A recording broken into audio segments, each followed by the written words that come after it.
अवैध निर्माण करने वालों के हौसले इतने बुलंद हैं कि मीडिया द्वारा सबूत देने के बाद भी नगर निगम के जोन अधिकारी मीडिया को आला टाली पिछले दिनों से दे रहे हैं। निगम के जोन 18 के अंतर्गत भगवान दीन नगर 63A1 पर हो रहे अवैध निर्माण की शिकायत मीडिया द्वारा की गई थी, जिसमें जोन अधिकारी ने प्रथम बार नोटिस लगाकर कार्रवाई मात्र दिखाने के लिए रुकवा दी थी। मगर सूत्र बताते हैं कि इस पूरे मामले में मकान मालिक पंकज गोयल द्वारा निगम में दरोगा से लेकर अधिकारियों से लेन देन कर कार्रवाई रुकवा दी है। इस तरह की खबर के बाद लगातार मीडिया की नजरें इस अवैध निर्माण पर रखे हुए थी और साथ ही बार बार जोन अधिकारियों सहित भवन अधिकारी सत्येंद्र राजपूत, दरोगा पंकज यादव सहित जोन अधिकारी देवकीनंदन वर्मा को उक्त मकान पर हो रहे अवैध निर्माण पर रिमूवल की कार्रवाई के लिए किया जा रहा है,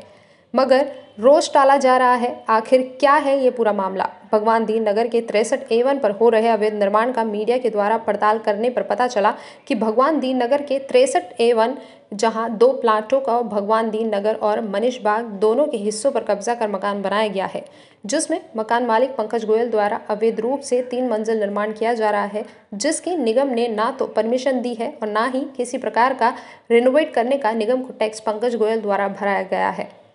इसी परमिशन का पूछने पर निगम के सत्येंद्र राजपूत के साथ पंकज गोयल के यहां से हाथापाई की गई थी, जिसमें निगम के सत्येंद्र राजपूत ने FIR करने की तैयारी कर ली थी, मगर पंकज गोयल के घर के लोगों द्वारा मौखिक माफी मांगने पर FIR नहीं की गई। मगर बाद में मीडिया में मामला आने के बाद निगम के द्वारा एक नोटिस पंकज गोयल को जारी किया गया था, जिसमें निगम ने उनके द्वारा G+2 का मकान पर किए गए निर्माण की वैधता परमिशन के लिए पूछा गया। नोटिस में निगम ने पंकज गोयल द्वारा सालों से कमर्शियल उपयोग करते हुए टैक्स रेसिडेंशियल का भरने का भी पूछा गया, साथ ही MOS का भी जिक्र है, जिसके जवाब में पंकज गोयल द्वारा निगम को एक लिखित में आवेदन दिया गया कि उनके द्वारा पुराने मकान को सुधार रेनोवेट किया जा रहा है, मगर नियम के मुताबिक रेनोवेट करने से पहले निगम सीमा के अंतर्गत आने वाले मकानों को रेनोवेट करने के लिए निगम से परमिशन लेना अनिवार्य होता है। साथ ही निगम को रेनोवेट किए जा रहे मकान के नक्शे को दोबारा पास करवाना होता है। साथ ही निगम को निर्माण में बढ़ोतरी होने या कम होने के हिसाब से राजस्व का भुगतान करना होता है,